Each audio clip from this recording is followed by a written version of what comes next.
ampliar el público y que nuestros jóvenes que no se pueden conectar a través de esta vía tengan acceso a través de esa otra red. ¿Sí? Muy bien, maravilloso.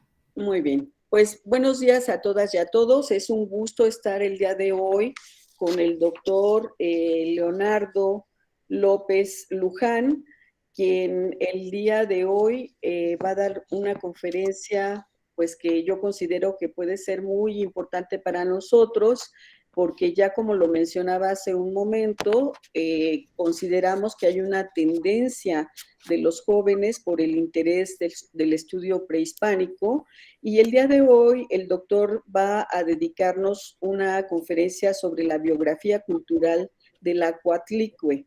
Así que creo que esto pues será muy importante para nosotros. Y también pues quiero yo agradecerle al doctor Luján que haya tenido la disponibilidad. Sé que estaba pasando por momentos difíciles de carácter familiar, y lo que más me ha gustado es que retome el trabajo, que no pierda la esperanza y que esté con nosotros dando una conferencia. Creo que esta es una de las maneras más importantes de honrar a quienes se nos adelantan en el camino. El doctor Leonardo López Luján nació en la Ciudad de México. Es arqueólogo por la Escuela Nacional de Antropología e Historia y doctor en la misma materia por la Universidad de París en Nanterre. Desde los 8 años de edad ha participado en diversos proyectos arqueológicos, antropológicos, históricos en las entidades mexicanas de Campeche, Chiapas, Distrito Federal, Guanajuato, Estado de México, Morelos, Quintana Roo, así como en los Andes ecuatorianos. A lo largo de su carrera ha sido investigador huésped del Museo del Hombre en París y de las universidades norteamericanas de Princeton y de Harvard, además de profesor invitado en la Sorbona y en la Escuela Práctica de Altos Estudios de París, la Sapienza de Roma y la Universidad Francisco Marroquín de Guatemala. Desde 1980 es miembro del proyecto del Templo Mayor del Instituto Nacional de Antropología e Historia y su director a partir de 1991. Actualmente ocupa los cargos de profesor investigador en el Museo del Templo Mayor y de profesor de asignatura en la Escuela Nacional de Conservación, Restauración y Museografía, ambos de Lina. Sus investigaciones se han centrado principalmente en la política, la religión y el arte de las sociedades prehispánicas del centro de México, donde derivan una serie de investigaciones que son largas de enumerar porque pues es muy prolífica su producción bibliográfica, la cual ha sido traducida al inglés, al francés, al italiano, al alemán, al rumano, al japonés y al chino. Es autor de 16 libros y de más de 200 artículos. Recientemente coordinó 18 volúmenes colectivos. Entre sus obras más recientes destacan Escultura Monumental Mexica, que es una obra que realizó junto con Eduardo Matos Moctezuma, que es uno de los historiadores, arqueólogos que también ha estado muy cercano a la historia de la facultad. Lo hemos tenido con nosotros en varias ocasiones. Puedo seguir hablando del doctor López Luján, pero me parece que es muy importante para todos nosotros escucharlo y tener tiempo para comentar, hacer preguntas, un acercamiento más directo con todos ustedes jóvenes que nos acompañan el día de hoy y también con los profesores que forman parte de la planta docente de la facultad que también están con nosotros. Pues muchas gracias, doctor Luján, y bienvenido a la Facultad de Historia, a la Universidad Michoacana de San Nicolás de Hidalgo. Esperamos verlo pronto de manera presencial en nuestras aulas. Adelante, doctor. Muy buenos días a todas y a todos. Es un enorme gusto estar, aunque sea solo en Tonali, con ustedes viajando vía Zoom hasta la bellísima ciudad de Morelia.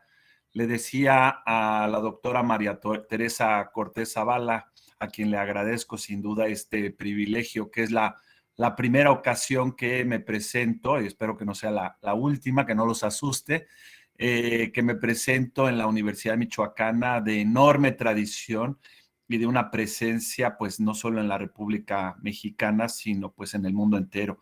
Una universidad de enorme prestigio y pues ya siento que es mi casa, e igual algún día me dan chamba por ahí. Eh, es un verdadero placer y bueno, sin más le agradezco a la doctora Cortés pues que me haya contactado hace tiempo y que me dé este honor y que me permita hablar hoy de un tema pues a mí me divierte mucho y espero que para ustedes este viaje que vamos a hacer a lo largo del tiempo, un viaje de pues un poco más, yo creo, de 500 años, pues sea placentero y que los inspire para hacer a ustedes que son jóvenes y que tienen muchísimo entusiasmo, nuevas investigaciones de este tipo, ¿no? Voy a compartir mi pantalla, ¿no? Vamos a ver si lo hago de manera correcta. Un momento, por favor. Eh, y me dicen si ustedes, si me pueden señalar si ven la pantalla completa o no. Ya se ve completa. Bueno, pues con esta diapositiva, ¿no? Comenzamos entonces la charla, lo hago rápidamente para que no nos gane el reloj, a la cual he intitulado una biografía cultural de la Coatlicue. Pues, obviamente comienzo, no me voy a detener en ello, pero es realmente muy importante hablar de Apaduray y de toda una corriente de pensamiento que surgió en los años 90 y que sin duda se arraigó mucho entre los arqueólogos, los antropólogos y los historiadores, y que fue llamada, tiene varios nombres, historia social o biografía cultural de las cosas. El centro, el enfoque de esta subdisciplina, que es en realidad es transdisciplinario, como dicen los jóvenes ahora, es indisciplinaria, que me encanta, porque va más allá de las fronteras que nos marcan, bueno, los cánones, es estudiar a los objetos como seres realmente animados, seres que tienen una relación con las sociedades que los crearon y que esa relación se perpetúa a lo largo del tiempo, incluso más allá de sus creadores y de sus primeros usuarios. Los objetos perviven a nosotros, ¿no? Nos rebasan en el tiempo y en el espacio, y en cada sociedad se les valora y se les da un uso, una función de manera diferente. Hay muchos estudios, recientemente Rosemary Joyce, no solo Apaduray y toda una playa de investigadores, Rosemary Joyce de la Universidad de Berkeley acuñó el término itinerario de los objetos y nos ha demostrado cómo, por ejemplo, en el África subsahariana, un bochito, un Volkswagen, ¿no?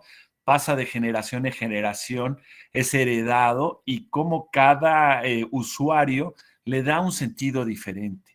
Lo mismo sin duda pasa con objetos emblemáticos que van más allá de una cuchara, un tenedor, un cuchillo, ¿no? Que son los propios de nuestra cotidianeidad, con objetos que son privilegiados en muchos sentidos.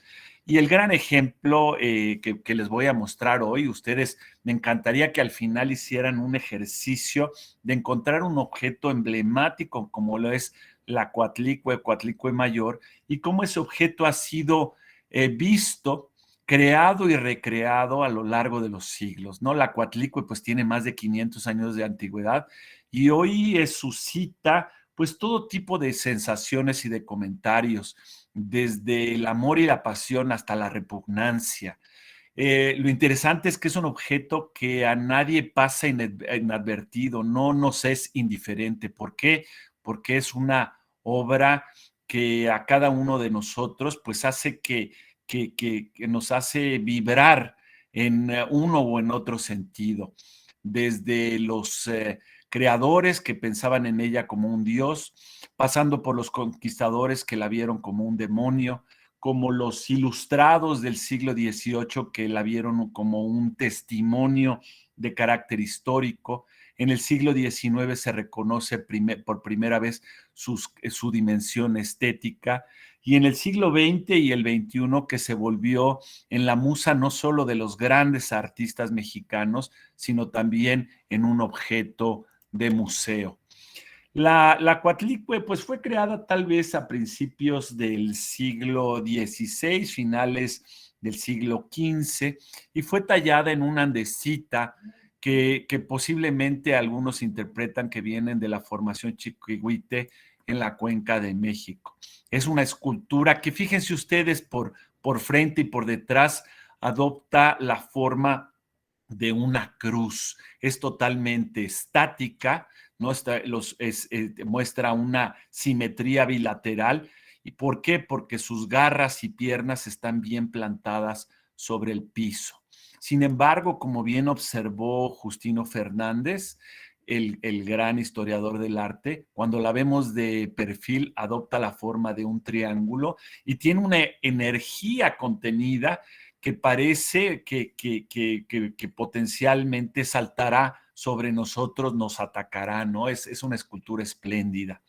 Muy interesante reconocer en la Coatlicue que es mitad ser humano, mujer, y mitad animal. Es una mezcla muy extraña que fue estudiada entre otros grandes historiadores. Ustedes conocen bien el nombre por el admirado y desaparecido Edmundo O'Gorman. ¿Por qué? Porque tiene este torso, un torso semejante al de la Coyolxauhqui, diosa de la luna, o al de la Tlaltecutli, diosa de la tierra, con senos flácidos y estrías en el vientre, que nos dice que es una procreadora, es la madre de todas las criaturas, que no solo ha dado a luz, por eso el vientre, sino que las ha nutrido, las ha alimentado. No solo eso, encima del vientre vemos estas ondulaciones y estos círculos marcados en la flecha que nos muestra que su cabeza, ¿no? Como vemos en estas imágenes, ha sido cercenada, ha sido cortada de un solo tajo.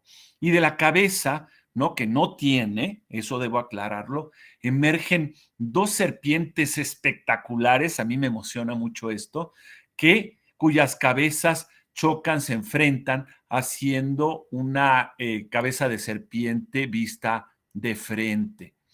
Es lo mismo que vemos en imágenes mesoamericanas de decapitación, sobre todo del juego de pelota, donde personajes sin cabeza, ¿no? Muestran serpientes que emergen de su cuello. ¿Y por qué? Bueno, según mi maestro Michel Grolich, se debe a que las serpientes representan en Mesoamérica, son polisémicas, pero uno de los significados es que representan los flujos de sangre. Cuando se corta una cabeza, y les voy a mostrar una imagen que es muy fuerte y muy chocante, los flujos que vemos de las carótidas salen como chorros de sangre. Por ejemplo, este ajusticiamiento brutal que sucedía comúnmente en la China del siglo XIX, vemos cómo la sangre se proyecta a presión por el cuello, mientras la cabeza, fíjense ustedes, va cayendo hasta el piso. La Coatlicue además tiene los símbolos por excelencia de la muerte y el sacrificio, que es este collar que alterna como si fueran cuentas, manos, corazones y un cráneo al centro. Vean ustedes, por ejemplo, esta imagen de ese típico collar que nos muestra este símbolo sacrificial. Y no solo eso, en el dorso, esta es una réplica de fibra de vidrio que se exhibe en el Museo de Antropología. Esto no lo puede ver uno porque está atrás de la cabeza exactamente, de las serpientes que ocupan la cabeza. Tienen esta fecha 12 Acatl, es decir, 12 caña, que nos dice que es una diosa hechicera, que la caracteriza precisamente como una hechicera. Muy interesante, tampoco tiene manos. La Coatlicue no solo falta de cabeza, sino que carece de manos, están amputadas. Y fíjense ustedes cómo de sus muñecas también emergen estas bellísimas serpientes de chalchihuites. Tiene una falda de serpientes, por eso se llama Coatlicue, la de la falda o enredo de serpientes, que es realmente bellísima, es espectacular, que pues nos remite precisamente a la diosa de la tierra que dio a luz al dios patrono de los mexicas llamado Huitzilopochtli. Aquí la vemos en el famosísimo Códice Florentino.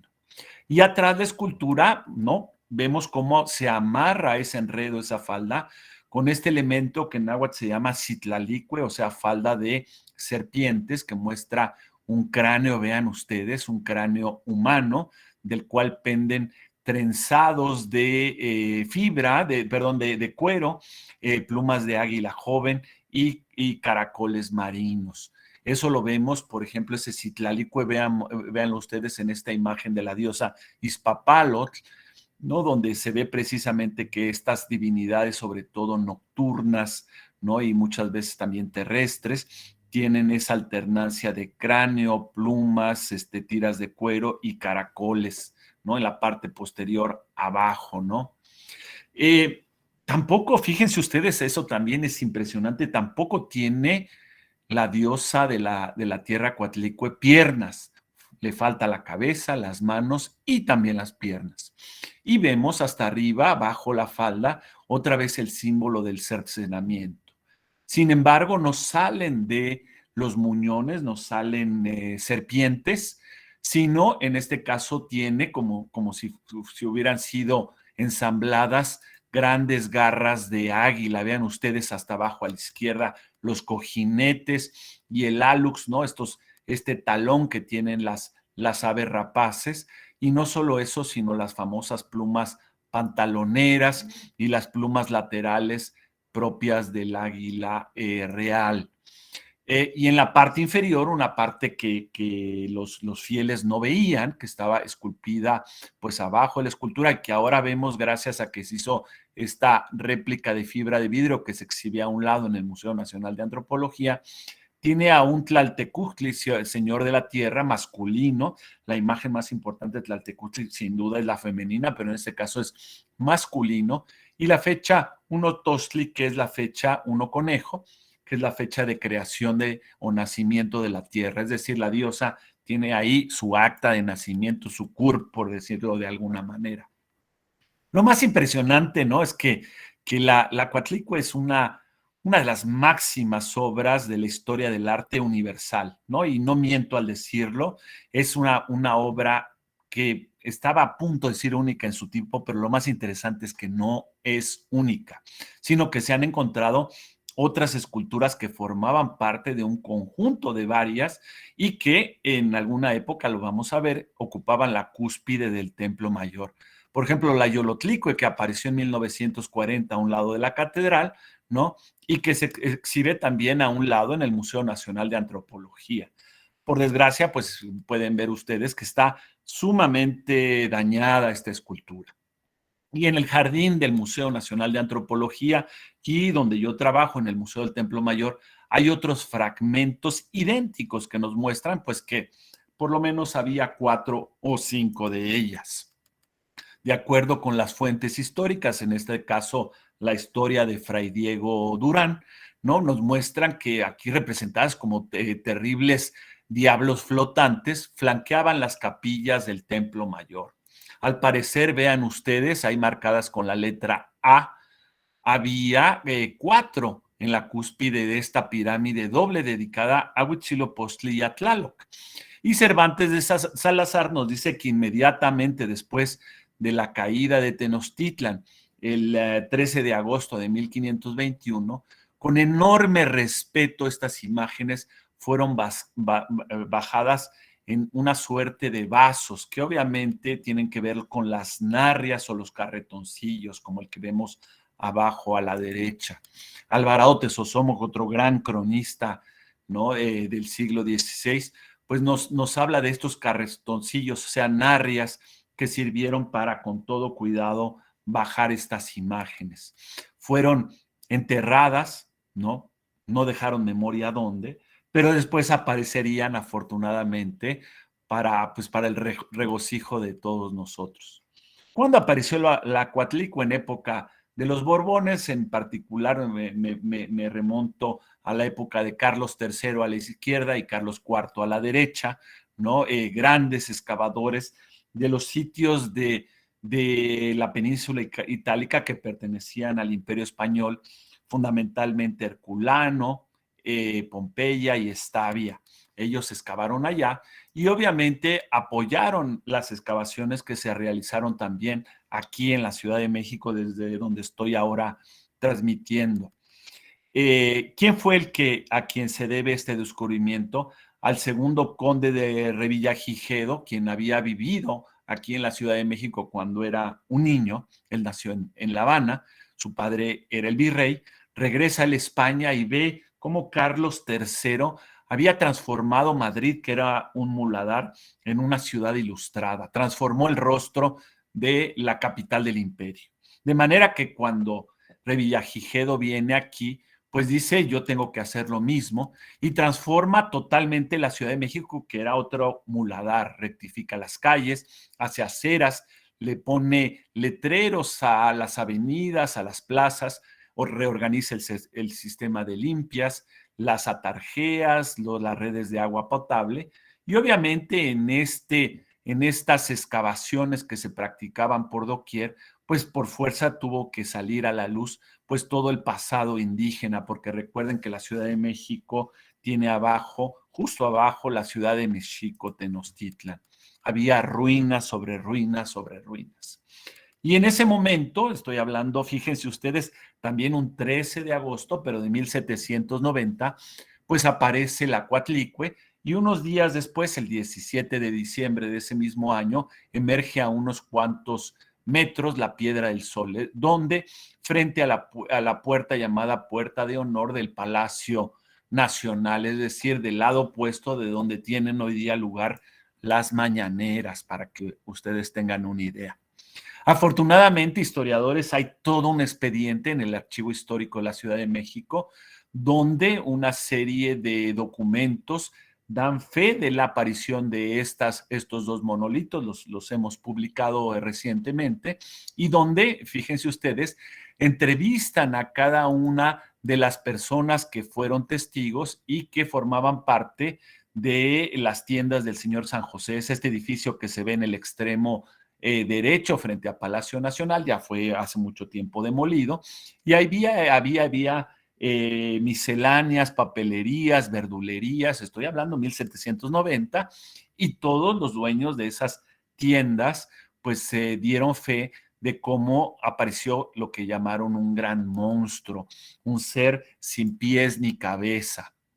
Se remoza, vean ustedes, este es el resultado de los trabajos de Revillagigedo, ¿no? Hermoseó la Plaza de Armas, nuestro actual Zócalo, que era, como les decía, un muladar, había ahí un mercado ambulante y estaba el Parián, un mercado ya fijo, que hoy ya tampoco existe. Se hicieron entonces los primeros dibujos, este lo encontré cuando yo trabajaba en París, es donde yo estudié, en la Biblioteca Nacional de Francia, ¿no? Hay muchos documentos mexicanos en la sección de manuscritos orientales. Y en aquella época un sabio de sabios, historiador, anticuario, astrónomo, don Antonio de León y Gama, hace pues uno de los ensayos más eruditos del momento que se producen en ultramar, es decir, más allá de Europa.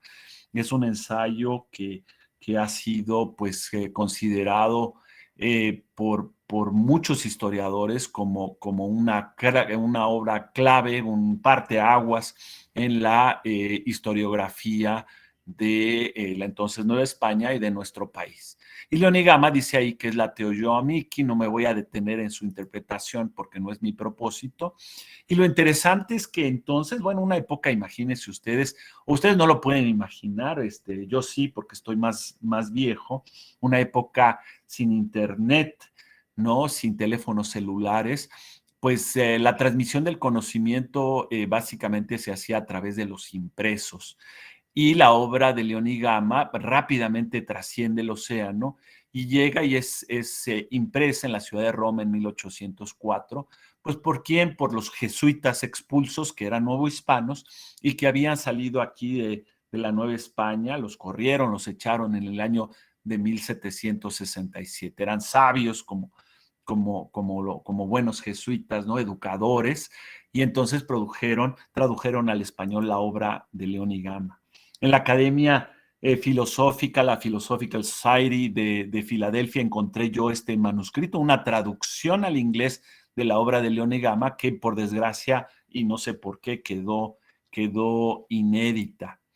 Pero la obra de León y Gama desde entonces tuvo enorme impacto, generó una gran polémica, entre otros por una persona que era también un sabio, por cierto, desagradable, malquerido, muy agresivo, pero que era se lo conocemos como un polímata, ¿no? Me estoy refiriendo a José Antonio Alzate Ramírez, que escribió de todo, publicó hasta de los descubrimientos, por poner uno de miles de ejemplos, de la electricidad que hizo Benjamin Franklin en los Estados Unidos.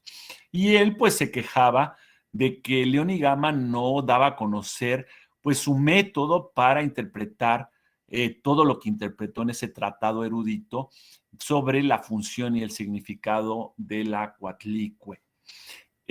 Obviamente León y Gama se sintió muy herido. ¿Por qué? Porque este compañero de banca suyo fue muy agresivo y publicó pues ataques muy fuertes en la prensa de la Ciudad de México, en la Gaceta de México, en la Gaceta de Literatura, en ambas. Y entonces, en vez, él era un espíritu reposado, digámoslo así, León y Gama, entonces él decidió responder con más conocimiento, con argumentos, como se debe hacer todo científico, como lo hacen ustedes o como lo hago yo. Es decir, las respuestas tienen que ser siempre en una polémica científica en tinta y en papel. Y obviamente con argumentos sólidos. Y él escribió las advertencias anticríticas que por desgracia ya no le tocó verlas publicadas. Él ya estaba viejo, don Antonio, murió en 1802. Tampoco obviamente las vio su polemista Alzate, porque Alzate murió unos años antes, en 1799. Entre tanto, por primera ocasión, fíjense ustedes, Revillagigedo y el Claudia Sheinbaum de aquella época, que era Bonavía, ¿no? El corregidor de la ciudad, pues decidieron no destruir estos testimonios espectaculares y ponerlos en resguardo. La Coatlicue fue enviada a la Real Universidad, que estaba a unos pasos del lugar del hallazgo, en tanto que la Piedra del Sol, ¿no? Como un elemento que se asociaba a la matemática, la geometría, la astronomía, fue exhibida públicamente en la Torre Nueva de la Catedral, donde quedó empotrada y a la intemperie por más de un siglo.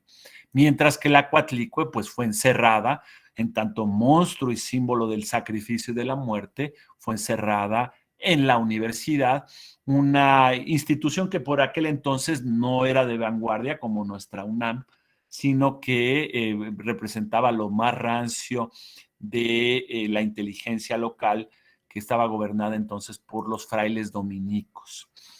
Mosho, en sus cartas mexicanas, léanlas, son deliciosas, ¿no? Que escribió aquí en 1804 y 1805.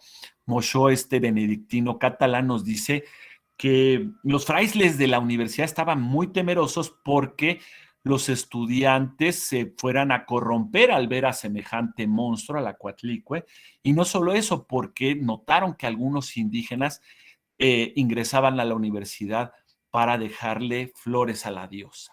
Entonces, ¿qué hicieron? Nos dice Mosho que hicieron los frailes de la universidad, enterrarla en ese mismo lugar.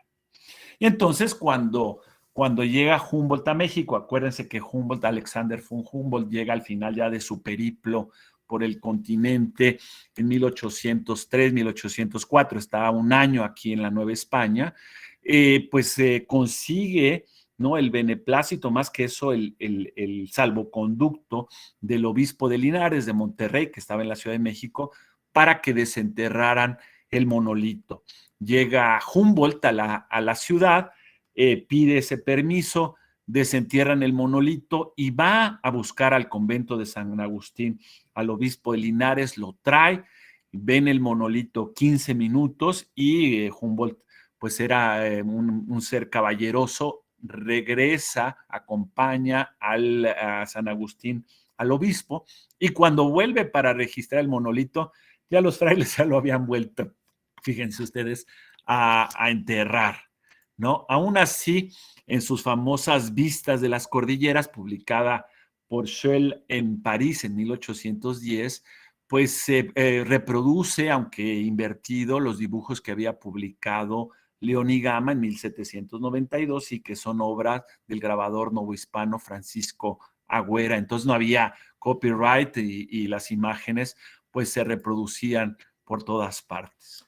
Muchos años después, ya México independiente, ¿no? Y estoy hablando después de 1821, el famoso Joel Poinsett, ¿no? El primer ministro plenipotenciario de los Estados Unidos en la República Mexicana, y por eso en Estados Unidos la Nochebuena, la flor mexicana, la conocen como poinsettia porque la llevó para allá. Poinsett pide que, no, nos menciona, perdónenme, que en su libro sobre México, que también es delicioso, otra lectura obligada, todos los viajeros del siglo XIX hay que leerlos, ¿no? Nos dan una mirada fresca de nuestra propia historia. Nos dice que las garras de la Coatlicue emergían de la tierra, es decir, que los dominicos no solo la habían enterrado pues a flor de tierra, sino que no la habían enterrado bien. Entonces, Poinsett vio las garras. Luego viene el famosísimo, este ser que era maravilloso, Bullock, que pues había tenido mucho éxito exhibiendo en Londres, en Piccadilly, en el Museo Bullock, ¿no? Ya no existe este Egyptian Hall que vemos arriba a la derecha, ya lo demolieron. Hizo mucho dinero exhibiendo la carroza de Napoleón cuando había perdido la batalla de Waterloo. Los ingleses pues se agolpaban para ver ese símbolo de la derrota de sus enemigos. Y entonces decide venir a México 1823-24 para hacer otra exposición ahora sobre la naciente República Mexicana. Poinsett, fíjense ustedes, va a la universidad y gracias a Andrés Manuel, no el que ustedes están pensando, sino Andrés Manuel del Río, sabio de sabios, descubridor del vanadio, de ese elemento químico de nuestra tabla que se debería haber llamado rionio. Andrés Manuel pues intercede para que desentierren el monolito y entonces ¿qué hace Bullock? Hace una copia de papel maché que luego, ¿no?, la arma y la va a exhibir, vean ustedes, en esta exhibición que se llamaba Ancient Mexico en el Egyptian Hall de Piccadilly en Londres, la primera exhibición mexicana fuera de nuestras fronteras. Y vemos ahí el monolito del lado derecho. Un año después, pues hace el recalentado, ¿no? Para seguir sacando dinero Bullock, y en el segundo piso del Egyptian Hall, exhibe esa copia en papel maché en una exposición que ahora intituló Ancient and Modern Mexico, ahí en la ciudad de Londres, ¿no? Un indígena de Texcoco, pues le explicaba, ahí lo vemos, el señor Castañeda le explicaba a estos caballeros y damas tan elegantes, pues cómo se vivía en la cuenca de México, ¿no? Y les explicaba, por ejemplo, al centro de la imagen, cómo eran los cuatis y cómo trepaban a las palmeras. En aquellos mismos años, ¿no? Nuestro primer presidente, Guadalupe Victoria, ¿no? Que es su seudónimo, que fue pues el founding father, ¿no? Padre fundador de nuestro país, pues tiene a bien crear, para mí es muy significativo porque crea el Museo Nacional. Estoy hablando de 1825. Y lo crea en la universidad, en el mismo recinto donde ahí habían metido al famoso caballito, a esa escultura de Carlos IV ecuestre, que es espléndida, y que pues estuvieron a punto de destruir y la tuvieron que poner en el patio central de la universidad, ¿no? Como dice Gonzalo Celorio de la Academia Mexicana de la Lengua, es el noble bruto sobre el bruto noble, ¿no? Me encanta esa definición del monumento, el famoso caballito. Y ahí, fíjense, tras las rejas, pues se adivina la Coatlicue y la piedra de Tizoc, ¿no? Ya exhumadas y ya a la vista pública, pero en un rincón de una manera, pues digamos que poco digna. León y Gama, pues se acuerdan que no vio editadas sus advertencias anticríticas contra el SATE, pues finalmente aparecen en 1832 y por desgracia no fueron publicadas con una serie de grabados que después una colega mía, Marie-France Fauvé, y yo fuimos a encontrar en la Biblioteca Nacional de Francia ya por 2003, si recuerdo bien, ¿no? Ya las publicamos, ya está la edición completa. Pero sí publicó, ¿no? Carlos María Bustamante, pues también uno de los primeros y grandes historiadores de la República Mexicana. Él publicó estos grabados que ya fueron hechos, ya son litográficos, ya fueron hechos en Filadelfia. Y ahí pues ya empezamos a la distribución, reproducción y recreación de la imagen. Por ejemplo, en Edimburgo se hace esta miscelánea de Constable, cuya portadilla pues muestra a la Coatlicue, obviamente fue copiada ahí de la universidad, y, igual que la piedra de Tizoc, pero ya la aderezan con la imagen de Cortés, de Moctezuma y de un sacrificado, ¿no? Ya forma parte de un imaginario muy diferente, ¿no? Se vuelve un set. Carl Nebel, el arquitecto alemán, nos regala este dibujo en su Voyage pittoresque que fue publicado en París, ¿no? 1834, si no me falla la memoria. Ahora, por la muerte de mi padre ando un poco distraído, les pido una disculpa, pero está aquí y allá en este amasijo de piezas que era el Museo Nacional, ¿no? Y que se reproduce en México y sus alrededores, pues vemos también a la Coatlicue ahí en una esquina. Y después en la obra de todos los autores, de Prescott, ¿qué les voy a decir? Anáhuac, de Taylor, etcétera, etcétera, y empiezan a hacerse souvenirs, réplicas que compraban el creciente número de visitantes que recibía la Ciudad de México. Gracias a Maxi primero, a Maximiliano, ¿no? Él era un amante de la arqueología, había estado en su juventud en Egipto, era coleccionista de objetos egipcios, e hizo venir un barco lleno de objetos egipcios. Tocó Veracruz, pero cuando llegó el almirante al puerto de Veracruz con todos esos tesoros egipcios, le dijeron que Maxi ya había muerto por sobredosis de plomo, dicen mis amigos, en el Cerro de las Campanas. Entonces, el barco se regresó a Trieste y hoy día esos objetos que serían mexicanos, del Imperio Mexicano, hoy día están en Trieste y en Viena. En fin, cambia Maximiliano el museo de la universidad a la Casa de Moneda y vemos y con ellos pues todas sus colecciones, incluidas la Coatlicue, ¿no? La Coatlicue primero la pusieron en el eje central, le dieron ese lugar de privilegio en el patio del museo a la intemperie. Aquí vemos este cuadro chulísimo de Cleofás Almanza, que está en el Museo Nacional de Antropología. Ven ustedes la Coatlicue. Y ahí la vio el gran explorador francés Léon Médan, que también hizo su réplica.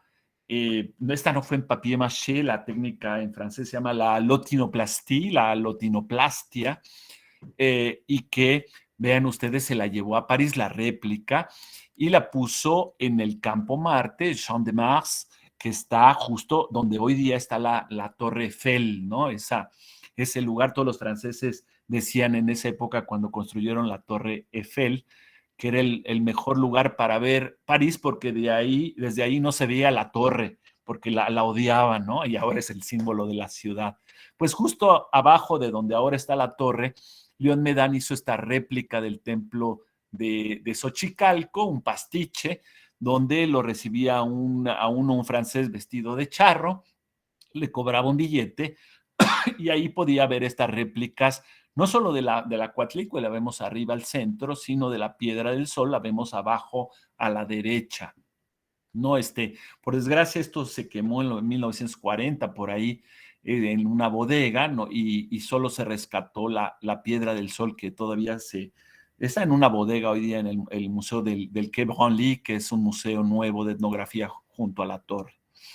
Y ahí pues empezó a inspirar a grandes artistas. El gran José María Velasco la dibujó, trabajaba para el Museo Nacional, Y ahí la vieron pues grandes exploradores, como Desiré Charnay, hace este fotograbado, y ahí es donde Chavero dice que ya no es Yao Miki, que en realidad él es el que lleva la verdadera interpretación del momento. Este abogado e historiador también de ilustre nombre, Alfredo Chavero, dice es Coatlicue, ¿no? Esa es su decisión, ¿no? Y hoy se discute al respecto. García Cubas, otro, pues también cronista, historiador, geógrafo, lo consigna en sus mapas de la República Mexicana. Este es el mapa arqueológico, véanla ahí arriba a la izquierda, ¿no? Y entonces se decide ya quitarla del patio, pero al sacarla del patio, ¿no? Ya que no estuviera a la intemperie para protegerla, pierde su lugar de honor. ¿Por qué? Porque el nuevo lugar de honor lo va a ocupar la Piedra del Sol que don Porfirio y Leopoldo Batres llevaron desde la Torre Nueva de la Catedral. Entonces la Coatlicue pasa de ser la estrella a ocupar un lugar secundario. Aquí está la divinidad azteca en el Salón de los Monolitos. Y entonces, vean ustedes, su imagen se multiplica, ¿no? Y se vende por doquier en forma de estas réplicas muy bellas hechas en la ciudad de Dresden, en Alemania, o de tarjeta postal o de en tantos otros soportes. Su efigie, la efigie de las serpientes, el otro día me mandaban esta imagen, se vuelve una pileta de estas fuentes en una ciudad que no he podido reconocer. Yo pensaba si esto era Orizaba o Córdoba, no lo sé, ¿no? Tal vez alguno de ustedes me pueda decir, pero es muy interesante que ahí se reprodujera su imagen. Y luego la Coatlicue empieza a viajar a lo largo de todo el mundo, se vuelve cosmopolita, ¿no? El famoso Teobaldo Brugnoli, este arquitecto italiano, hace este revival neo-azteca en el cementerio de Santiago de Chile y hace la tumba de la familia de Elgin, de Nazario Elgin, y entonces fíjense ustedes, muy perspicaz, pone a la Coatlicue hasta arriba como si se tratara de una cruz. Luego en Tiffany, me encanta, ¿no? Tiffany hace en los Estados Unidos esta tetera y todo el juego de té, ¿no? Hecho en plata sterling de ley 925, ¿no? Y su imagen, pues la vemos aquí, allá, más allá, Ireneo Paz, obviamente ancestro de don Octavio, no lo pone en su obra marina, ¿no? En el frontispicio, o aparece su imagen una y otra vez en las caricaturas de época porfiriana. Aquí no sé qué hace en esa esquina, en las ceremonias de celebración que hizo Porfirio Díaz de la inauguración del monumento a Cuauhtémoc, ¿no? Allá en Paseo de la Reforma. Luego se expande don Porfi, pues se expande el Salón de Monolitos, ¿no? Quedaba corto, pues se volvió una selva de monumentos, de esculturas, de piedras, ya no había lugar y entonces se expande en el Salón de Monolitos, pero la Coatlicue sigue ahí en un testero. Y con el México revolucionario, la Coatlicue se convierte ya en una musa, ya no es un monstruo, ya no es un testimonio de anticuarios, ya no es motivo de los estudios de los positivistas, sino se convierte en una mesa. El malogrado Saturnino Herrán, que murió joven, joven, joven y que era un gran genio, pues hace esta obra que es espléndida, que se llama Nuestros Dioses, donde funde la imagen de la Coatlicue con la de Jesucristo. Y luego, pues no podía quedar atrás Orozco, ¿no? En la biblioteca Baker de Dartmouth College, ¿no? En Nueva Inglaterra, ¿no? Es muy emocionante ver estas obras de Orozco, que por cierto le pagaron muy mal, ¿no? Vemos a una Coatlicue con cabeza ahí presidiendo un sacrificio humano, gran genio, ¿no? Orozco. Y luego va a hacer otras imágenes en grabado, en bocetos, en óleos, ¿no? Muy interesante el Hospicio Cabañas, ¿no? En la ciudad de Guadalajara, que es una obra de Manuel Tolsá, del más bello de los neoclásicos novohispanos. Y en uno de sus cruceros vemos nuevamente la Coatlicue, aquí sí sin cabeza, ya Orozco ya no le puso cabeza, pero le pone manos para sujetar un arco y una flecha. Y bueno, esta serie que pintó los Teules cuando Orozco ingresó al Colegio Nacional, también con arco y flecha. Rivera no se podía quedar atrás, tenían ellos pues una competencia ahí, y aunque Rivera sí sabía cobrar bien por sus obras, en el Anahuacalli, aquí en la Ciudad de México, esto es poco conocido, en la parte superior, en las terrazas, hizo esta Coatlicue arqueológica. ¿Y por qué digo arqueológica? Porque al poco tiempo hace en Detroit, ¿no? Contratado por Ford, ¿no? Una Coatlicue mecánica. Ford tenía su fábrica de autos ahí en Detroit, luego obviamente recientemente cayó en desgracia la ciudad, y ahí pinta estos murales que estaban en venta. Slim, por desgracia, no los compró, porque si no ahorita estarían en México, los pusieron en venta y no se vendieron, ahí siguen. Y aquí vemos a la izquierda pues una Coatlicue mecánica, también hay unos colosos de Tula mecánicos que son troqueladoras de salpicaderas de los coches, ¿no? Es espléndido este mural, a mí me conmueve mucho. Y años después, eso, el anterior es de 1933, en el 40, vean ustedes, en la ciudad de San Francisco se hace esta isla artificial para ahí dice Golden Gate International Exposition, ¿no? La exposición panamericana, y ahí crea este gran mural que muestra a una Coatlicue mitad arqueológica, mitad mecánica. Esto hasta hace poco estaba en el San Francisco College, y ahora afortunadamente tenía uno que tomar el metro, ir a las afueras de la ciudad. Ahora lo acaban de trasladar al Museo de Arte Moderno, ya en el corazón de la ciudad de San Francisco, donde hay otros murales muy interesantes. Se puede hacer todo un recorrido de los murales de Diego Rivera en la ciudad de San Francisco, en California. Y ahora también hay un circuito de mezcalerías para el que le guste beber, ¿no? Es como comercial.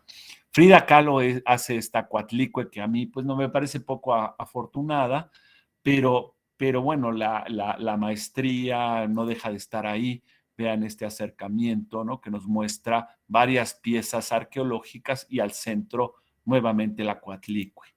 Y una muy amiga de Frida, ¿no? Que hasta ahora se le empieza a reconocer, Aurora Reyes, hace este interesante grabado que yo vi por primera vez en el Museo de la Ciudad de México hace no mucho, en una retrospectiva, perdón, de Reyes. El chamaco Covarrubias, el gran Miguel, ¿no? Un espléndido dibujante pues, de New Yorker, de Vanity Fair, entre otros, vivió muchos años en Nueva York. Hace esto en 1940, a raíz de eso se publicó en Vanity Fair, en la revista, a raíz de la exposición de arte mexicano que se hizo en esa ciudad, el Museo de Arte Moderno. Aquí hay unas fotos que yo bajé de internet en el jardín de trasero, es muy conocido ese jardín del Museo de Arte Moderno, visítenlo si no lo conocen, cuando vayan a Nueva York. Pusieron esta réplica de cemento de la Coatlicue, y ahí está una foto que yo tomé de la revista del mismo grabado. Es muy interesante, perdón, la caricatura, porque ahí se muestran, pues todos son reconocibles los personajes, pero a nosotros nos interesa, no vean ustedes, Rosa Ronaldo, la esposa de Covarrubias, el mismo Covarrubias se inmortaliza a la izquierda, ¿no? Ahí lo vemos visto representado al centro de perfil. Del lado derecho pone a, se me fue ahorita el avión, es Justino Fernández, abajo a la izquierda incluye, parece Woody Allen, ¿no? Al famoso arqueólogo Alfonso Caso, y arriba al centro a Roberto Montenegro, el grandísimo artista. Y aparecen las caricaturas en las revistas de Nueva York, ¿no? Ya es apropiada pues por la prensa mundial, ¿no?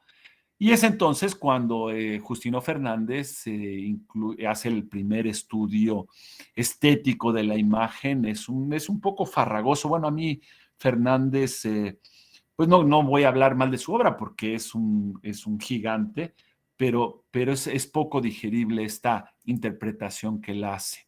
Y luego los caricaturistas, los dibujantes, ¿no? Alberto Beltrán, pues empiezan a reproducir su imagen. Este es en el libro Hernán Cortés La Ruta de Hernán Cortés de Fernando Benítez, perdónenme. Y luego da el salto al cine, no podía faltar ese salto en La Llorona, la primera película de terror mexicana. Véanla, está en YouTube, la pueden bajar gratis, de 1933. Y luego ahí aparece en la Casa Chica con Roberto Cañedo, la bellísima Miroslava, ¿no? Recorren ahí el Palacio de Bellas Artes y tienen todo un diálogo, ¿no? Frente a una réplica de Coatlicue, y una escena muchísimo más conocida de Cantinflas en El signo de la muerte del 39, que sale él como guía de turistas frente a la Coatlicue y más conocido frente a la Piedra del Sol, otro clásico que ustedes historiadores no se pueden perder, se lo recomiendo muchísimo. Y ya pues empezamos en la fase de los churros, ¿no? De que hacía nuestro cine, ya en los 60, Las Rosas del Milagro, ¿no? Vean ustedes un sacrificio ahí en la ciudadela de Teotihuacán sobre una piedra de tizoc en miniatura, ¿no? Y atrás presidiendo la Coatlicue plástica. Y miren, ¿dónde están ustedes? En Morelia, esto lo descubrí hace un par de años cuando fui a la Universidad de Morelia. Al lado está esta iglesia donde hay esta imagen donde nos muestra pues la llegada del catolicismo a territorios michoacanos y cómo pues en una feroz iconoclasia son destruidos, son suspendidos los sacrificios humanos para que pues se extienda en aquellos territorios donde ustedes viven la fe cristiana. Pasa al calendario, los calendarios Gala, que todo eso lo adquirió Carlos Slim y se exhibe aquí en la Ciudad de México en el Museo Sumaya. Pues empiezan pues con lo que muchos han definido el kitsch, ¿no? Que es interesantísimo. Hay un catálogo espléndido que publicó Carlos Slim, el Museo Sumaya, de estos calendarios de impresiones Gala, que se los recomiendo mucho también, porque hay muchas recreaciones de carácter histórico. La Coatlicue salta a los timbres, o sea, son babeados cada vez que un timbre se pega en un sobre, o pasaban de mano en mano en forma de monedas, de medallas. Su último viaje, el último viaje de la Coatlicue, del Zócalo a la universidad, a la Casa de Moneda, lo emprende en el año que yo nací, en el 64, y va a parar al Museo Nacional de Antropología en el bosque de Chapultepec. Entra por la puerta grande al museo, ¿no?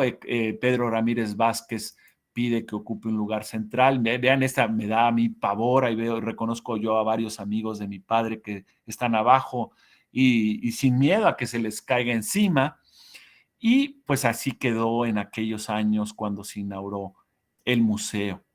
El gran Chávez Morado, perdón, pues esto lo escribí el otro día, no en medio del llanto, puse mal Chávez Morado. Aquí está el mural que está abajo en el museo, muy lindísimo, y muestra esta Coatlicue, pues que es muy curiosa, Coatlicue Templo.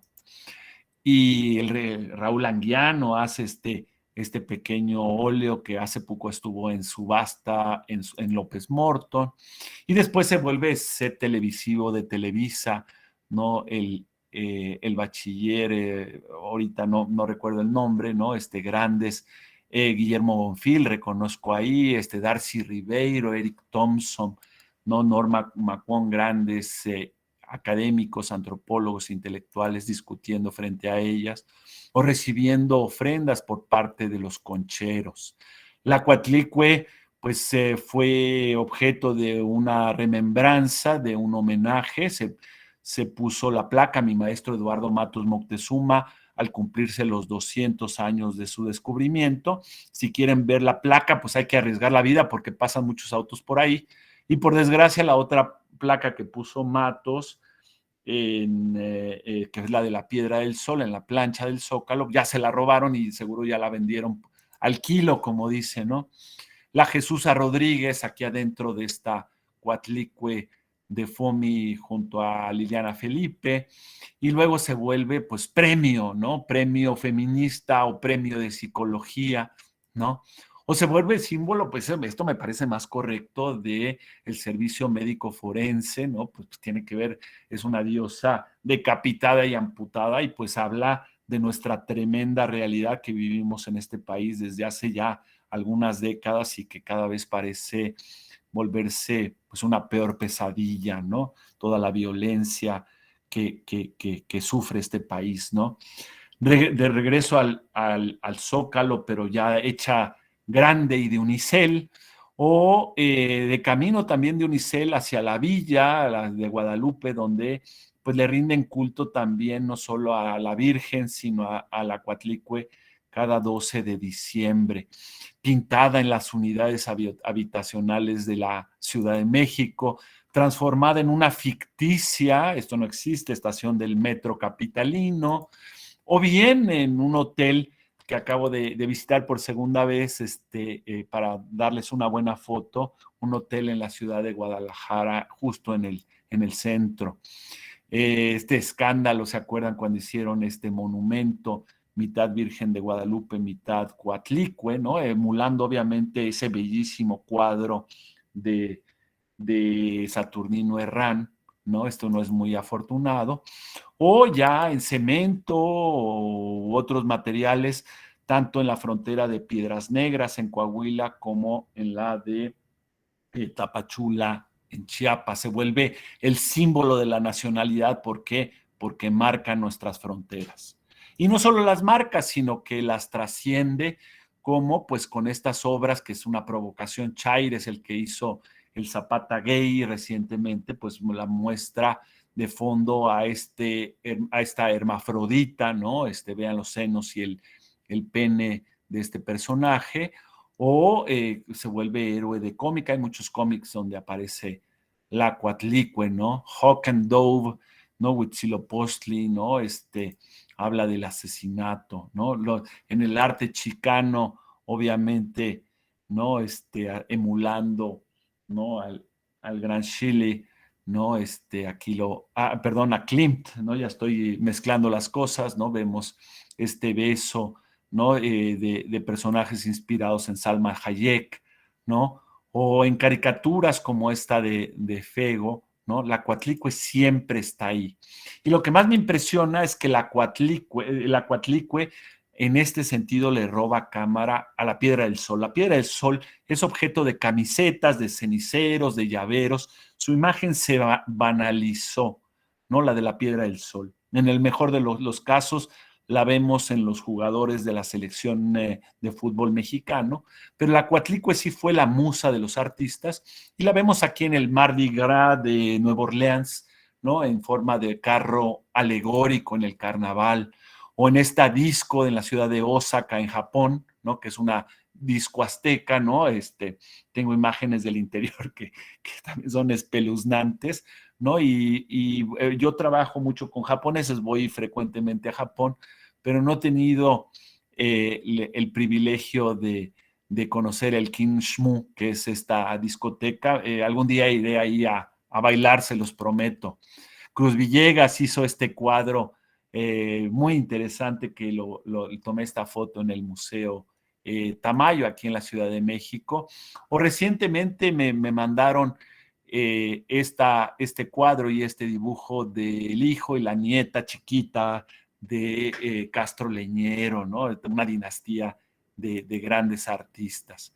También hay para los que les gusta el New Age, yo no soy tan afecto, pero reconozco en esto cierto interés, cierto valor. O al asado masoquista, ¿no? Está rolado recientemente, me la dio un estudiante, me encanta, ¿no?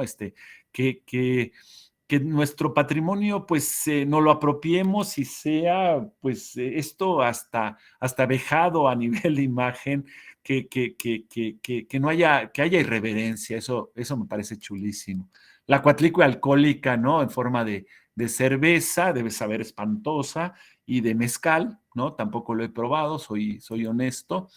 O la cuatlicue política, aquí la vemos, entonces presidente del PRI, ¿no? Tenía ahí la cabeza de Romero de Champs, abajo están haciendo como Huitzilopochtli Peña Nieto, ¿no? O si ustedes pues quieren, pues también pueden llevar en forma de tatuaje, ¿no? Para que se la lleven ustedes a la tumba el día que mueran, ¿no? De manera muy importante.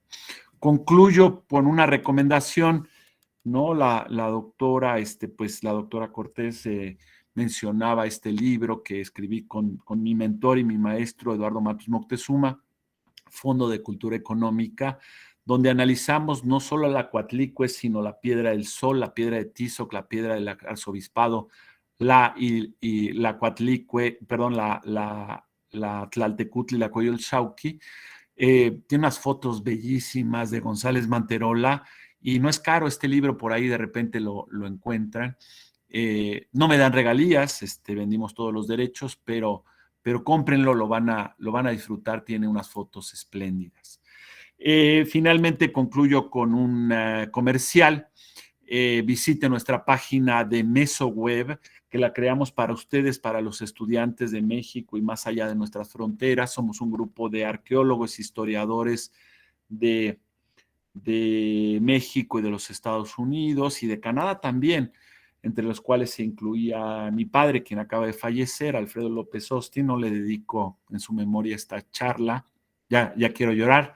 Entren en esta página, ¿por qué? Porque van a encontrar nuestras publicaciones de mucha gente y todas en formato libre acceso, son gratis, no hay publicidad, es una fundación sin fines de lucro, y en formato PDF.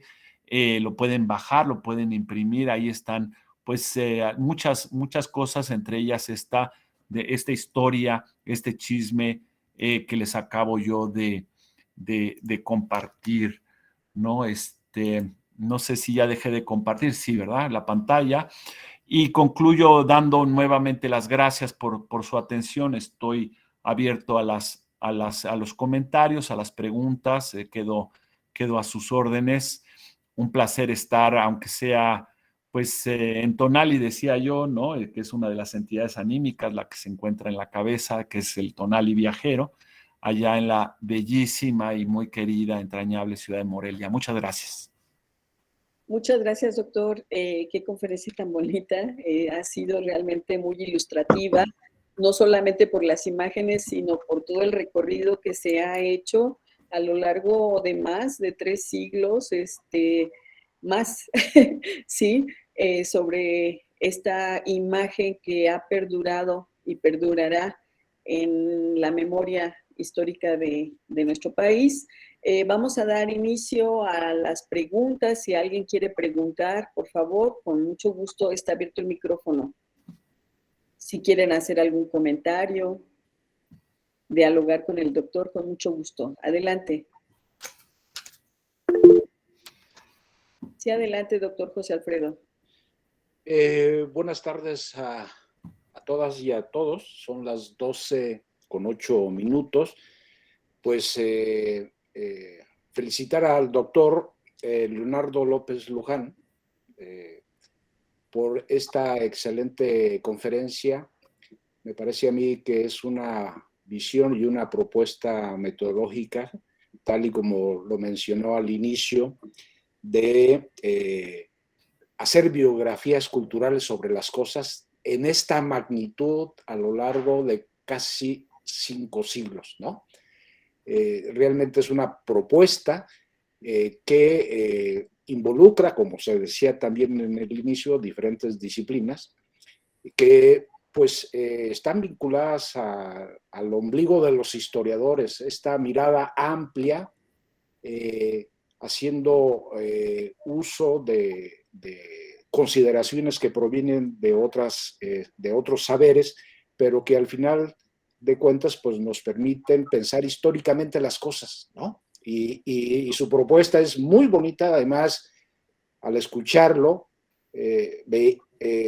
consideraba pues que, igual que su padre, un excelente expositor, conversador, y me atrevería a decir que como su padre, pues sabio, porque esto de tener una reflexión global de las cosas, pues también nos permite plantearnos nuevos retos en las diferentes disciplinas y en la historia, pensar, digamos,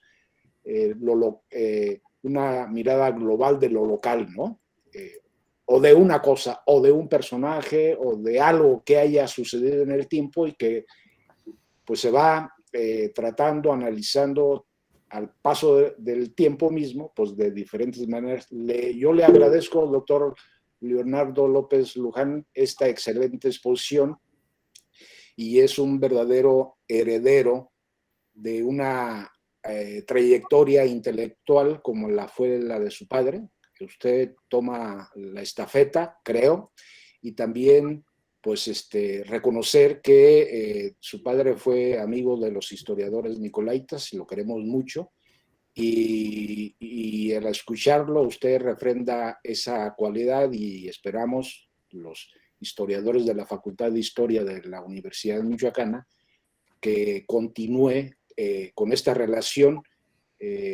Realmente es muy satisfactorio escucharlo y creo que las nuevas generaciones también están cada vez más interesadas por estas visiones y estas historias que le dan sustento pues a muchas identidades dentro de la cultura mexicana y me parece que es fundamental.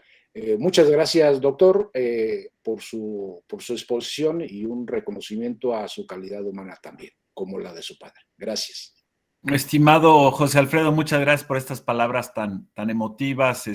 Mi padre era pues amigo fraterno de los nicolaitas y siempre que fue invitado pues lo trataron maravillosamente y regresó con grandes experiencias y grandes recuerdos.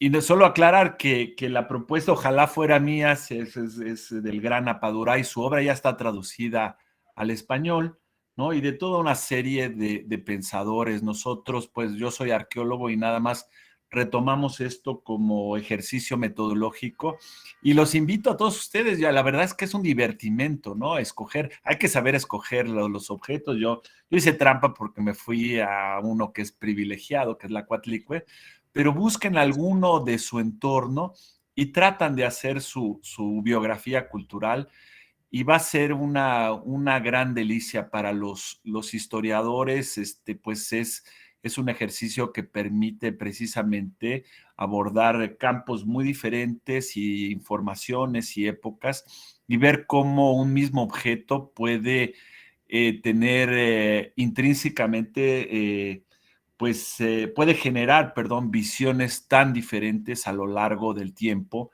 en lo que respecta a los llamados usuarios, consumidores o espectadores, como quieran llamarles. Muchas gracias, José Alfredo. Bien, en Facebook Live están enviando muchas felicitaciones, doctor. La maestra Catalina Sáenz dice que es un placer escucharlo y así Gracias. sucesivamente se están haciendo los comentarios. Aquí en el donde se marcan los comentarios, nos El está chat. diciendo la doctora, en el chat, perdón, nos está diciendo la doctora Leticia Bobadilla, saludos a Leonardo López, un abrazo fraterno. En el libro Cuerpo Humano e Ideología, Alfredo López Austin muestra cómo la sociedad mexica enaltecía el valor de lo masculino. La mujer, al parecer, tenía una importancia secundaria. ¿Qué significado tiene esta escultura femenina? Y otra pregunta sobre Cuatl, intestino, septiente, la serpiente emplumada, ¿qué simboliza en la falda de Coatlicue? Saludos. Sí, muchísimas gracias a la doctora Bobadilla por evocar uno de los clásicos de mi padre, que fue su tesis doctoral de 1980, Cuerpo Humano e Ideología. Apareció también en inglés en los Estados Unidos. Y efectivamente él a través de la filología, del estudio de la lengua náhuatl, pues encuentra eso, ¿no? Lejos de mitificaciones, ¿no? Es que pues la sociedad mexica, como las demás sociedades mesoamericanas y en general la gran mayoría de las sociedades del mundo, de la antigüedad, eran machistas, ¿no? Incluso menciona por ahí en algunos de los pasajes como los insultos. Y hoy día en maya yucateco, yo estudié maya yucateco, pues para insultar a alguien usan, ¿no?, un prefijo femenino, lo cual es durísimo, ¿no? Y a veces hoy día tratamos de buscar precisamente que hubiera una gobernante maya para decir que la mujer era importante entre los mayas. Y en el caso, por ejemplo, yo excavé de joven en Yaxchilán, pues sí, la regenta, ¿no? Lady Shock, le dicen los norteamericanos, doña Tiburcia, doña Tiburón, que fue señora de Yaxchilán, fue la regenta, pero pues mientras su hijo crecía y fue la única mujer que ascendió al trono. Es una excepción en un paisaje desgraciadamente dominado por el varón, por los hombres, ¿no? O siempre se dice de los Teomamá, que los líderes que guiaban la migración mexica, que hay una mujer, pero pues debo decir que la mujer va hasta atrás, ¿no? El otro día veía una imagen que un momento importantísimo para la historia de México y del mundo, que es la inauguración del Museo Nacional de Antropología, lo mencionaba Pedro Ramírez Vázquez, la época de Torres Bodet, de López Mateos, momento muy significativo y no lo van a creer, me resultó tan chocante porque hay decenas de personajes en la inauguración, todos son hombres, con excepción de una mujer en un bosque de hombres que está hasta atrás y que debe haber sido una secretaria. Afortunadamente yo tengo hijas, pues esto está cambiando y como dicen las mujeres al poder, adelante, ¿no? Y volviendo al punto, pues sí, se reconocía en el mundo indígena el papel, pero el papel generador de la mujer, el papel de la mujer madre, la mujer procreadora.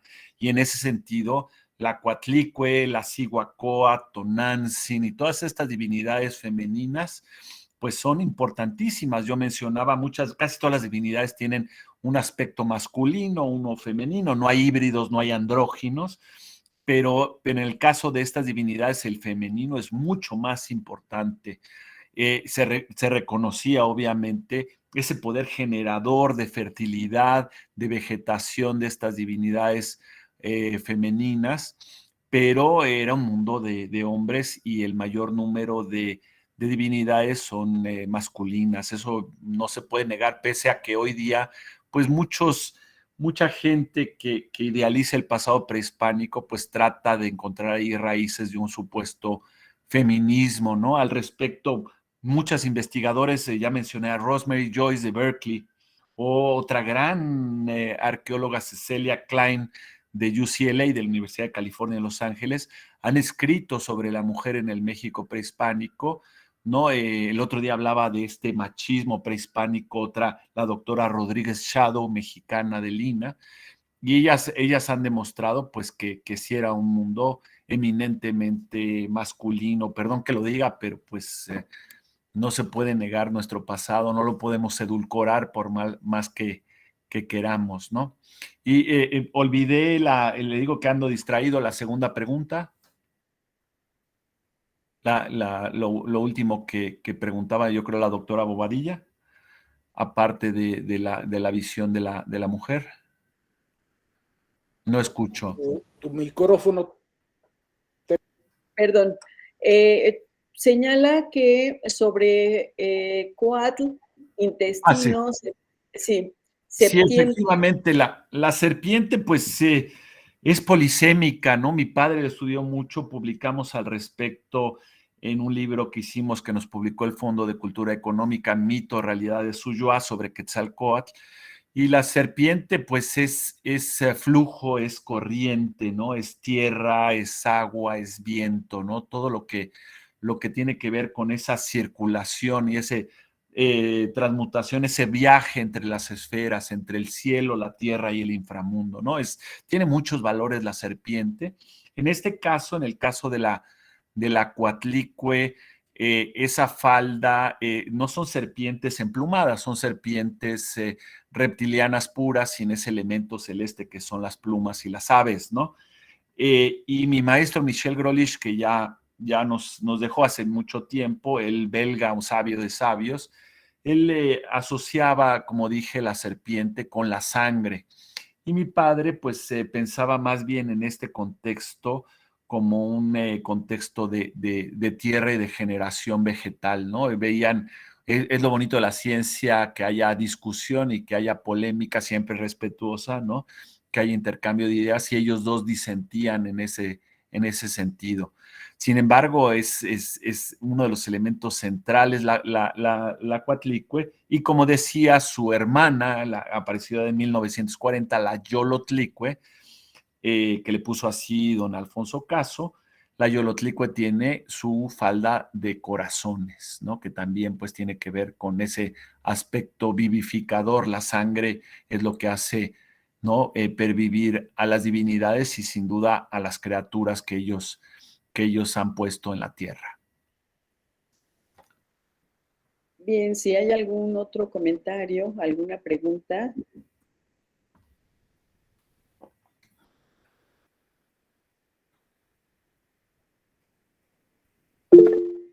Sí, adelante, Daniel. Sí, muy buenas tardes. Muchas gracias, doctor. Ha sido una presentación muy ilustrativa donde podemos ver esta evolución, ¿no? En cuanto al seguimiento de un objeto con el pasar del tiempo y cómo va, pues, recibiendo diferentes, se le podría decir, resignificados. Mi pregunta iría en torno a esto. Como imagen de culto, ¿cómo ha evolucionado esa idea que se tiene de la Coatlicue desde la época prehispánica hasta nuestros días? ¿Qué nos pudiera usted comentar al respecto? Sí, Muchas gracias. muchísimas gracias, Daniel Adrián.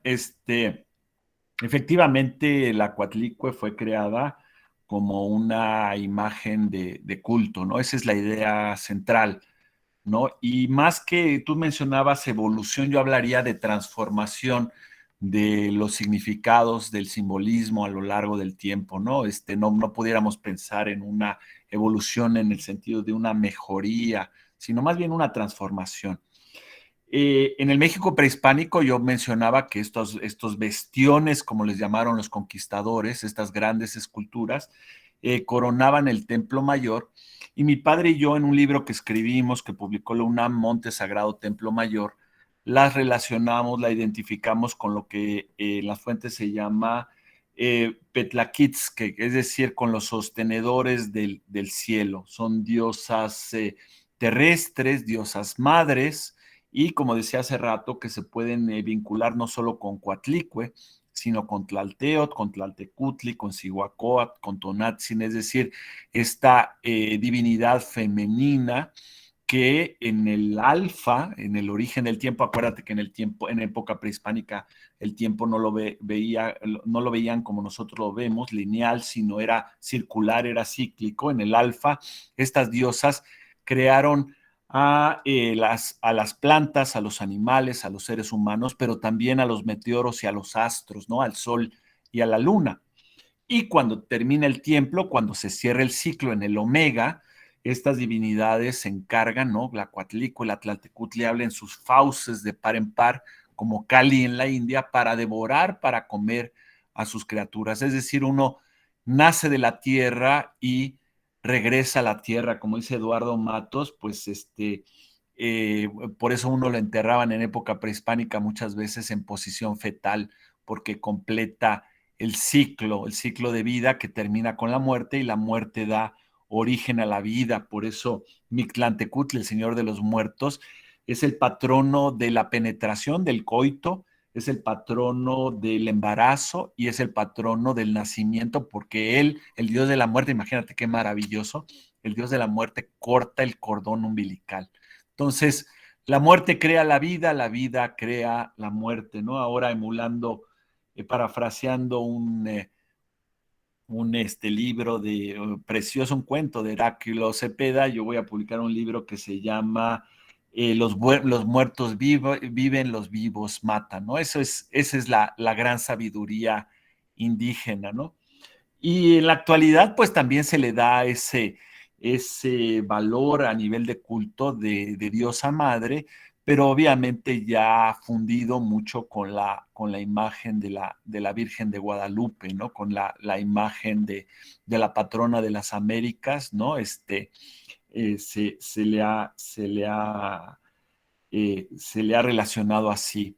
Te invito a leer, si tú entras a la página de MesoWeb que puse al final, pones en Google muy fácilmente el MesoWeb Leonardo, vas a encontrar mis publicaciones directamente y hay un artículo que hice con mi maestro Javier Nogués que se intitula El Códice de Teotenantzin, y ahí discutimos precisamente, hay muchos autores que lo han hecho, entre ellos Rodrigo Martínez Barax, ¿no? Que ha estudiado en Michoacán, por cierto, que han estudiado precisamente esta conexión entre Coatlicue y la Virgen de Guadalupe, ¿no? Siempre imagen de culto fundamental, ¿no?